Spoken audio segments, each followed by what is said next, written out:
Hello and welcome back everyone to a brand new video. I'm your host Jay Ritchie, and I cannot tell you how absolutely ecstatic I am that you would choose to spend a few minutes here with me today. Without further ado, let's just jump right into it. So today's news segment comes from ABC News. Illinois has become the latest US state to ban assault weapons. This should be something that every single fan of the Second Amendment has an opinion on, but without further ado, let's just start. Illinois Capitol, a historic moment for a gun violence-weary state. The law that is now in place will save lives, and it won't just be one life, it will be hundreds or potentially thousands of lives. So the people who are breaking the law are going to suddenly respect this law that they put into place. Okay, that makes sense. Earlier hugs and tears in the Illinois House chamber following the General Assembly's passage of the bill. The people of the great state of Illinois have been waiting decades for legislation just like this. No, they haven't. And what about all the individuals that are a fan of the Second Amendment that would like to keep their guns? I'm so grateful to each and every one of our lawmakers who heard us and who took action and didn't give thoughts and prayers. I'm just going to stop the video right there, guys, because it really does break my heart that every single one of these individuals, whether they be politicians, sponsors, volunteers, board members, they honestly think that because they passed this law, it's going to keep criminals from breaking the law. I don't understand how you can have that much of a cognitive disconnect to think that if someone who has already proven that they're going to break the law, that you, by signing your signature on a piece of paper and passing another law, is going to prevent that. If someone wants to break the law, they're going to break the law, regardless about what other hoops and things they have to jump through. All right, just hours after the legislation passage in both the chambers of the Illinois General Assembly, Governor J.B. Pritzker signed the Protect Illinois Community Act into law during a ceremony at the state capitol in Springfield. Supporters, some of whom were gun violence survivors, erupted with applause and cheers as the governor presented the signed document. Now, I do feel sympathy for people who are gun violence survivors. However, the question I have to ask them is this: when there's a bad guy with a gun, who do you call? The answer is a good guy with a gun. And if you make it so that only law enforcement are the individuals that have guns, you are increasing the amount of time that it's going to take the good guy with a gun to get there. The new law bans assault weapons, including some semi-automatic firearms, along with high-capacity magazines and rapid-firing devices. Quote, for a long time now, I and many other leaders in the Illinois General Assembly have prioritized getting the most dangerous weapons off our state streets, Pritzker said in a statement Tuesday.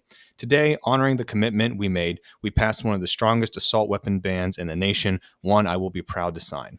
White House Press Secretary said President Joe Biden commends the leadership of Illinois and the numerous advocates, survivors, and elected officials whose tireless effort turned the pain of the Highland Park and other gun violence into meaningful action on behalf of all Illinoisans.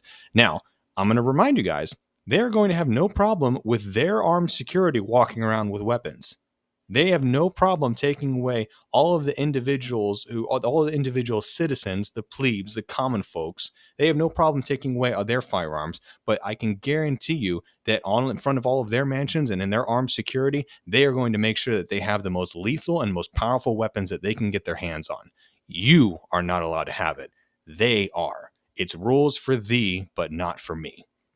9 U.S. states, as well as Washington, D.C., now prohibit the sale and possession of military-style weapons. First off, what is a military-style weapon? Can anyone define that? If you can define that, please feel free to comment down below. I'd be very curious to see, because I remember in history class that they taught us that way back when America was first founding, cannons were a common thing to have. You could own a cannon. That would be the equivalent of you owning a tank nowadays. We're not allowed to just randomly walk around the streets or drive around on the streets with tanks. At least in Illinois, you're not allowed to do that. But this was driven largely by mass shootings in the communities. For Illinois, the ban came 6 months after a gunman wielding a semi-automatic rifle shot and killed 7 people at a 4th of July parade in the Chicago suburbs of Highland Park. No Illinoisan, no matter their zip code, should have to go through life fearing their loved ones could be the next in an ever-growing list of victims of mass shootings, the governor said.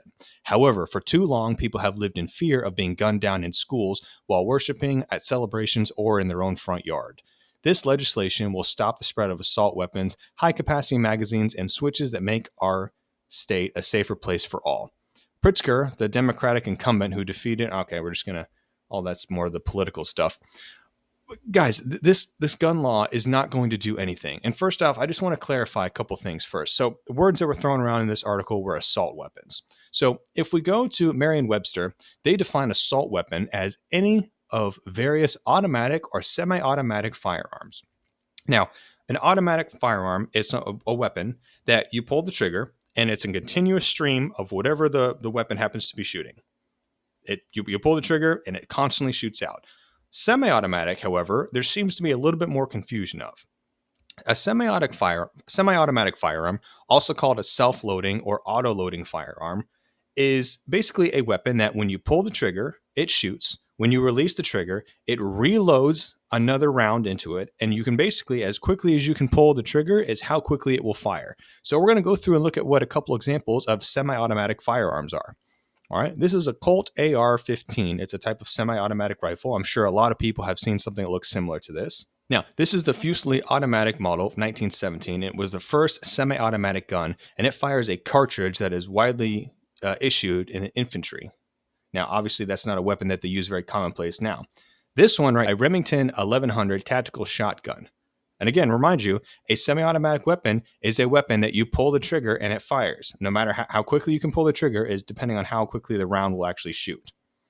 All right, we're going to do another one. This is an SKS. It's a semi-automatic Russian rifle. Now, this is where it gets interesting. This is a SIG Pro. This is a semi-automatic weapon. Now, most people say, oh, that's just a pistol. Yes, a pistol classifies as a semi-automatic weapon. You pull the trigger, a bullet gets fired. You pull the trigger again, a bullet gets fired. That is the definition of a semi-automatic weapon. It is a gun that reloads by itself every single time you pull the trigger. Now, what this bill has done, it is basically stated that a lot of the weapons that were a lot of U.S. citizens, especially in Illinois, have legally bought, legally owned, they are now saying that those are illegal. Now, you're allowed to have them, but you have to register with the state and pay a fee. And we all know what happens whenever you register your firearm, that eventually is going to lead to confiscation. They want to know what firearms you have and where you have them. It's not the duty of the government to be knowing that. That is a complete overreach of their responsibilities. So I'm going to pull up some stats for you guys, just to show you guys the hypocrisy here. So this is from the Center for Disease Control and Prevention. And we're going to scroll down here. So this was in 2017. This was the most up-to-date information I was able to pull up. Heart disease in Illinois killed 25,000 people. Cancer killed 24. Stroke killed 6,000. There were 6,000 accidents. Chronic lower respiratory disease was over 5,000. Alzheimer's killed 4,000. Diabetes killed almost 3,000. 2.5 thousand were from kidney disease. 2.4 thousand were from pneumonia. So you can see that these numbers are right here. However, if we go to the Education Fund to Stop Illinois Gun Violence, in 2019, how many gun deaths were in Illinois? 1,367. Which means that if they seriously were interested in preserving life in Illinois, they would be focusing more on personal health. But you don't see any of these politicians, any of these advocates going out there and trying to say, oh, listen, we need to, lower the amount of people that are dying from heart disease. It's nearly, as I said, 1,367 compared to 25,394. Which do you think would be more beneficial if you were genuinely interested in preserving life? It just shows the hypocrisy of it. And again, I am not here to body shame anybody, but I am going to point out that the guy that passed this law is morbidly obese. He is severely overweight. And yet he's saying that it is his job as governor, that he knows better than you and what you need for yourself. What this law is essentially going to do is every single law-abiding citizen that actually upholds this law is going to be putting themselves at a disadvantage. Because the things that they use to buy themselves, whether it be a magazine that has more than 10 rounds or a rifle that has the ability to shoot several rounds repeatedly, that's more than 10, whether it be a 30-round magazine, a 60-round magazine, a drum round magazine, they are basically going to take those from those individuals, and the criminals are still going to have them. The only thing that this law does is disenfranchise individuals that are looking to protect themselves, their family, and uphold the Second Amendment right.